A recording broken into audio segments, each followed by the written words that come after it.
This is a video about some winter management I'm doing, and this is a black locust. That's a sprout off of a stump that was cut 2 years ago. So that main stem is 2 years old, and then all that other stuff happened this year. Kind of incredible how much they can grow, how much vigor there is.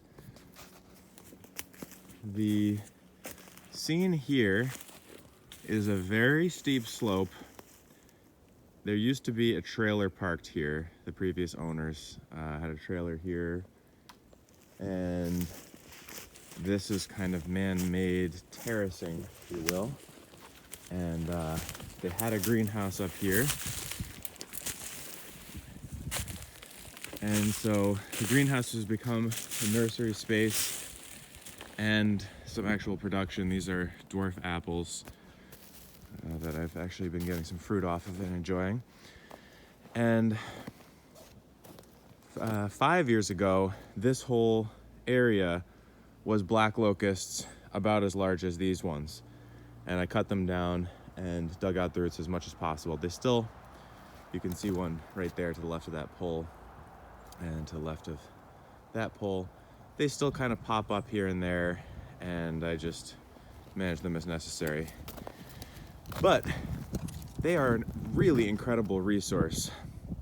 This row here to the left was pollarded probably 4 times this entire season. And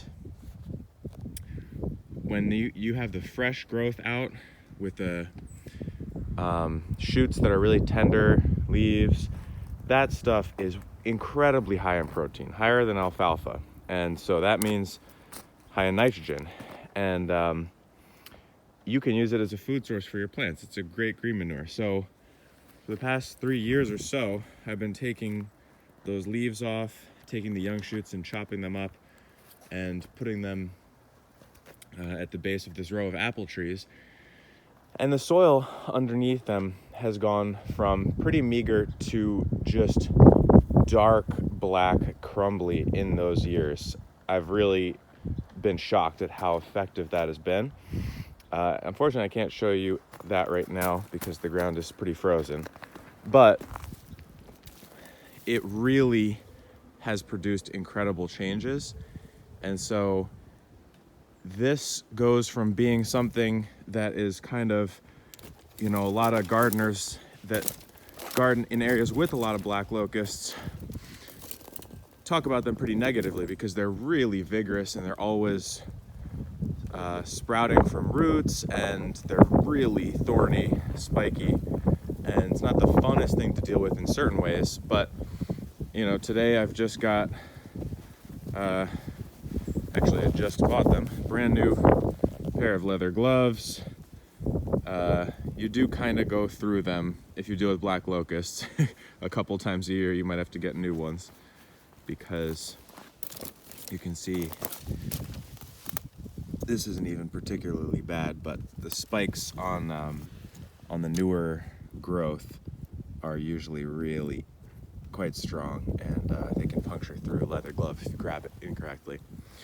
Anyway, you can see these pollards become a pretty wild mess, and that's okay, because what we're interested in primarily is the ramial growth. These little shoots, they're still alive, and even the shoot has a lot of protein. And so as you chop those up, I tend to try to do the chop and drop. It can be pretty rough. You don't have to get super fine with it like a wood chipper or anything like that, but you do want the pieces to lay flat on the ground more or less, because it aids in the speed of the decomposition. The fungal hyphae are able to get in there much quicker. Bacteria, everything is starting to digest it much quicker that way when it stays moist and it's on the ground, and it's just easier to manage as well. So what I'm doing here is I'm going through with the loppers and just taking off any big chunks that I don't want to do with the hand pruners, and then I'm putting them in this row right next to the apples, and then I'll take them, chop them up a little bit more finely at the roots of the apples. And then in an ideal scenario, you could put a little bit of mulch on top of that, maybe some hay to lock the moisture in. As is, if they're just laying flat on the ground, they're still going to be desiccating for most of the winter. And even if in the summer, if you do that and you have a dry spell and you see the leaves crisp up, then you're losing some protein to the atmosphere, and you're not going to get all of that actually delivered to the plants.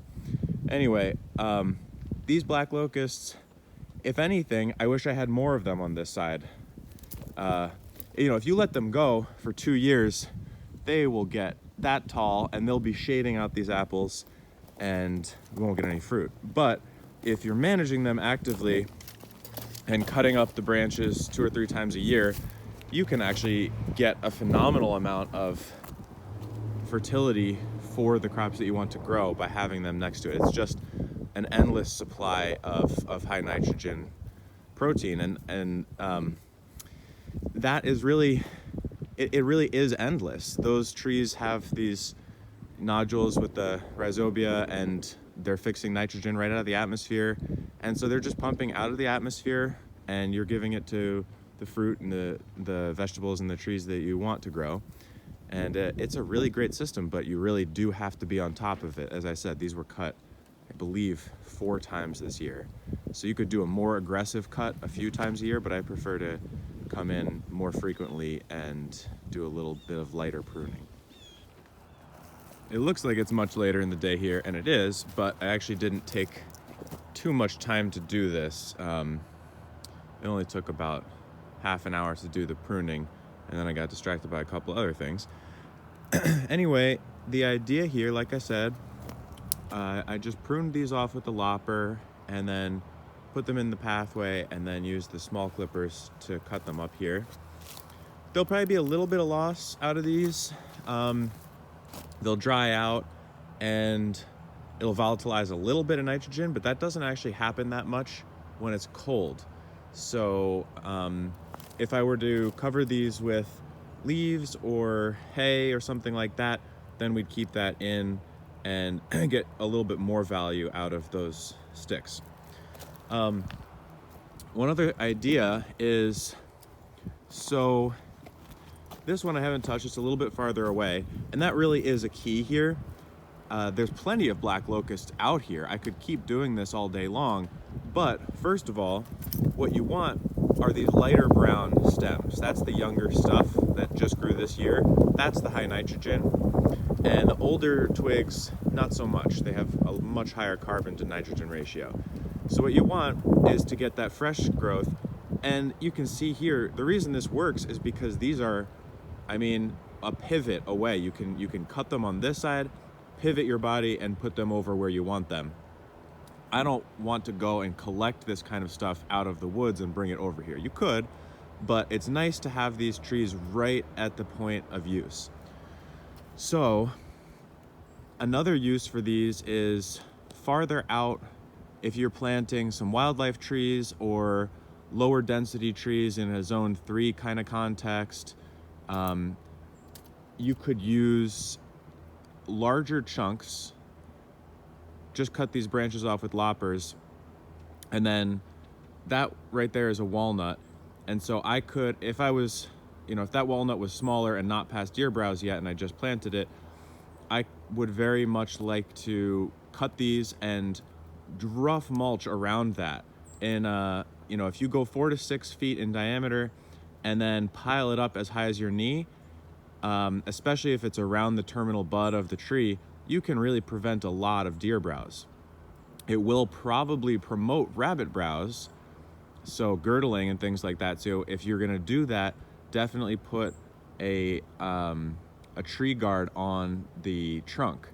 And I like to use window screen for that.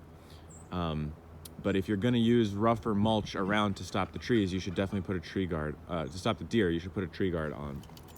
So anyway, that's how to use these trees as a mulch, as a fertility source for your cultivated plants.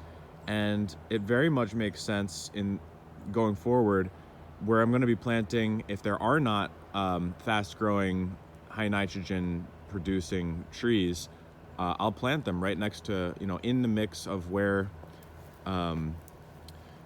whatever location I'm planting, I keep them in the mix so that I always have that mulch on hand, because pruning on one side, moving your body over and dropping it here, very easy, and it gets done that way.